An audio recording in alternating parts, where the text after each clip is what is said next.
Good afternoon, Brian. Afternoon, John. I think we're going to start off with, I think you want to say something about player registrations. Yeah, obviously all players now must be registered on whole game system to take part in games.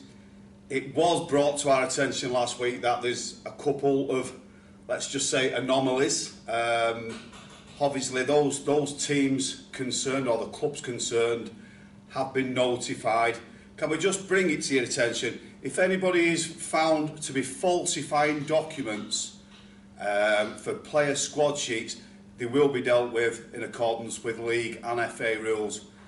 It's a bit of a sad state of affairs where it's got to happen, but unfortunately it does happen. Contrary to anybody's beliefs that nobody cheats at junior football, unfortunately, we do know for fact that it is happening. So please make sure that each week you do request to see the squad sheets, and obviously then we know that everybody's played at a fair level. Just one thing on squad sheets, we had a few teams last week in the Cup saying that myself and Brian had given teams permission to have the squad sheet on a telephone, on a mobile phone. That's definitely not the case. It has to be an A4 sheet of paper. Next thing we want to talk about is County Cup. Obviously the weather and different county cups. We now deal with teams from Derbyshire, Cheshire, Lancashire. I've even got one from Liverpool. County Cup fixtures obviously do take priority, but when your counties games are getting postponed 2 and 3 times, you may have to say to county, listen, we have to play Emjfl primary cup games. We try to work with the counties, but we've had one county cup game now postponed for the last 4 weeks. It's getting to the point where it's disrupting our fixtures now, so just be aware if county just phone you and drop a fixture on you at sort of 4 or 5 days notice, it may be advisable to say, I'm sorry, we've already got a commitment in the Emjfl. Moving on to cups, it's the 7s, 8s, 9s, 10s and 11s. I think the draws are on now for the next round, Brian. Yep, draw's been done. The next round's on the 16th and 17th of September. Just would like to reiterate, it's more of a grading process than anything else, because all under 7s to under 10s get through to a cup final anyway. The under 11s slightly different, obviously due to availability of pitches, etc.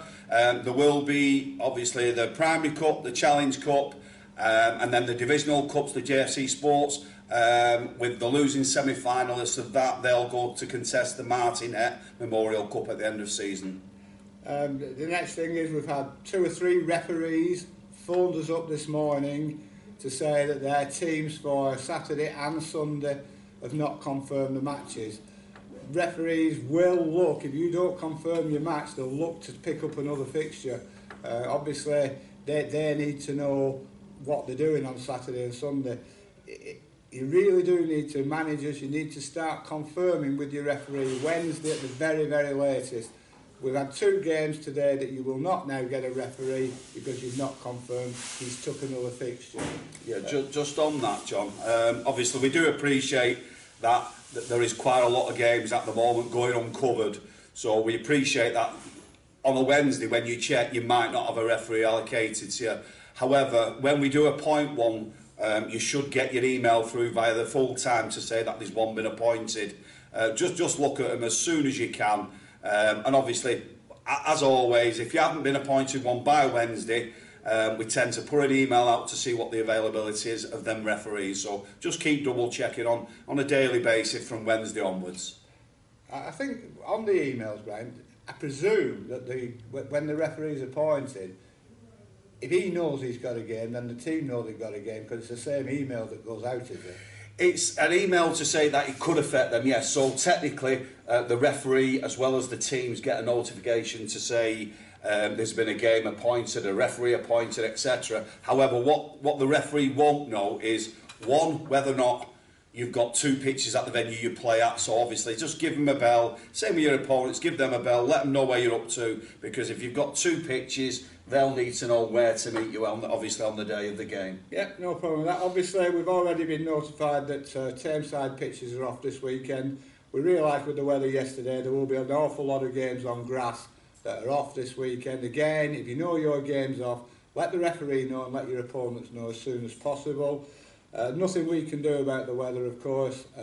Hopefully it'll improve next week because we've got our Primary Cup third rounds and quarter-finals. Again, nothing me and Brian can do about the weather, even though I think I probably could affect it, I can't. So don't forget, if your game's off, let everybody know. It obviously goes down as a postponement.